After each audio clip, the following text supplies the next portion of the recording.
നിങ്ങളുടെ ഫ്രണ്ടിന് ഡിപ്രഷൻ ഉണ്ടോ? ഡിപ്രഷനുള്ള ഏതെങ്കിലും ഫ്രണ്ടിനെ നിങ്ങൾക്ക് അറിയോ? ഈ ഒരു ഡിപ്രഷനൊക്കെ വരാൻ വലിയൊരു പണിയൊന്നും ഇല്ല കേട്ടോ. എന്തെങ്കിലും ഒരു ടെൻഷൻ നമുക്ക് ഓവറായിട്ട് വരുമ്പോൾ അത് ഡിപ്രഷനും അങ്ങനെ പല വിഷയങ്ങളിലേക്കും ആയി മാറും. വർക്ക് പ്രഷർ കൊണ്ട് ഡിപ്രഷൻ വന്ന തിരുവനന്തപുരത്തുള്ള 33 വയസ്സുള്ള ഒരു യുവാവിൻ്റെ കല്യാണക്കാര്യം പറയാനാണ് ഞാൻ വന്നത്. 25 വയസ്സ് കഴിഞ്ഞതിന് ശേഷമാണ് ഈ ഒരു ബുദ്ധിമുട്ട് വന്നത്. അതുവരെ യാതൊരു പ്രശ്നമില്ലേനും സ്മാർട്ടായിരുന്നു. ഈ വർക്ക് പ്രഷർ, ബാംഗ്ലൂർ ജോലി ചെയ്യുന്ന സമയത്ത് ഓവറായിട്ടുള്ള വർക്ക് പ്രഷർ കൊണ്ട് അവന് ഡിപ്രഷൻ വന്ന് അവർ പറ്റിയ അനുയോജ്യമായിട്ടുള്ള ഒരു വധുവിനെ ആവശ്യമുണ്ട്.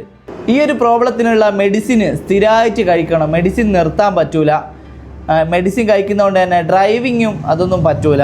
മെഡിസിൻ ലൈഫ് ലോങ് കണ്ടിന്യൂ ചെയ്യണം. ഡോക്ടറുടെ ഒരു നിർദ്ദേശപ്രകാരം മാത്രമേ നിർത്താൻ പറ്റുള്ളൂ. അതിപ്പം നമുക്കിപ്പം പറയാൻ പറ്റൂല. ലൈഫ് ലോങ് മെഡിസിൻ സ്ഥിരമായിട്ട് തന്നെ കുടിക്കണം. ഹോസ്പിറ്റലിൽ ഇൻഷുറൻസ് ഫീൽഡിൽ വർക്ക് ചെയ്യുകയാണ്. തിരുവനന്തപുരത്താണ് ഇവരുടെ വീട്. ഫിനാൻഷ്യലി ഒക്കെ സൗണ്ടായിട്ടുള്ള ഫാമിലിയാണ്. ഉപ്പാക്ക് ബിസിനസ്സാണ്. ഈ യുവാവ് ജോലിക്ക് പോയിട്ടില്ലെങ്കിലും നല്ല രീതിയിൽ അവർക്ക് കഴിയാനുള്ള സമ്പത്തുണ്ട്. പാർട്ട്ണറുടെ ഏജ് ലിമിറ്റ് നമുക്കൊരു 30 വയസ്സ് വരെ നോക്കാം. ബാധ്യതയില്ലാത്ത ഡിവോഴ്സ് കേസുകളും നമ്മൾ പരിഗണിക്കും കേട്ടോ. നമുക്ക് ആകെ ഉള്ള ഒരു കൺസേൺ നല്ലൊരു ഫാമിലി ആയിരിക്കണം എന്നുള്ളത് മാത്രമാണ്. പൈസയൊന്നും നമുക്ക് വിഷയമല്ല. ഈ യുവാവിൻ്റെ എഡ്യൂക്കേഷൻ MBA ആണ് കേട്ടോ. ഇവർ 2 ആൺകുട്ടികളാണ്. അത്യാവശ്യം ഒരു ഡിഗ്രി ഒക്കെ ഉള്ള കുട്ടിയാണെങ്കിലും ഇനിയിപ്പോൾ ജോലിക്ക് പോകാൻ ഇഷ്ടമുള്ള ഒരു ഗേളൊക്കെ ആണെങ്കിലും നമ്മൾ അതിനൊക്കെ സെറ്റാണ്, അതിനൊക്കെ വിടും. പിന്നെ ഈ വരുന്ന പെൺകുട്ടി നല്ല സ്മാർട്ടൊക്കെ ആണെങ്കിൽ എന്തെങ്കിലും ഒരു ബിസിനസ് അവർക്ക് ചേർന്ന് ചെയ്യണം, അങ്ങനെ ഉണ്ടെങ്കിൽ ഒരു ബിസിനസ്സൊക്കെ നമ്മൾ സെറ്റ് ചെയ്ത് കൊടുക്കും.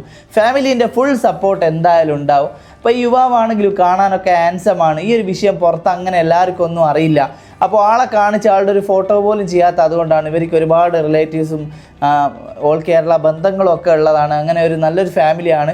അപ്പോൾ അവർ പറഞ്ഞതാണ് ഈ ഫോട്ടോ വെച്ചാൽ ഞങ്ങൾക്കത് നെഗറ്റീവായി വരുമോ? അപ്പോൾ എല്ലാവരും ആളുകൾ ഇങ്ങനെ ചോദിച്ച് ഈ ഒരു വിഷയമാണല്ലോ. അപ്പോൾ ചില കേസുകളിൽ നമ്മൾ ഫോട്ടോ വെക്കൽ അതൊരു ബുദ്ധിമുട്ടായി വരും. അപ്പോൾ ഈ ഡിപ്രഷൻ അതൊക്കെ വേറെ ആൾ അറിയുമ്പോൾ ഒരു മോശം അങ്ങനെയൊക്കെ വരുമ്പോൾ അതുകൊണ്ടാണ് അങ്ങനെയൊന്നും കാണിക്കാത്തത്. തീർച്ചയായിട്ടും ജെനുവിൻ ഫാമിലിയാണ്. ഞാൻ അവിടെ നേരിട്ട് പോയിട്ട് ബോധ്യപ്പെട്ടതാണ്. അപ്പോൾ തീർച്ചയായിട്ടും ഇതിൽ കോൺടാക്റ്റ് ചെയ്യുക. ഇതിൽ നമ്പർ കൊടുക്കുന്നുണ്ട്.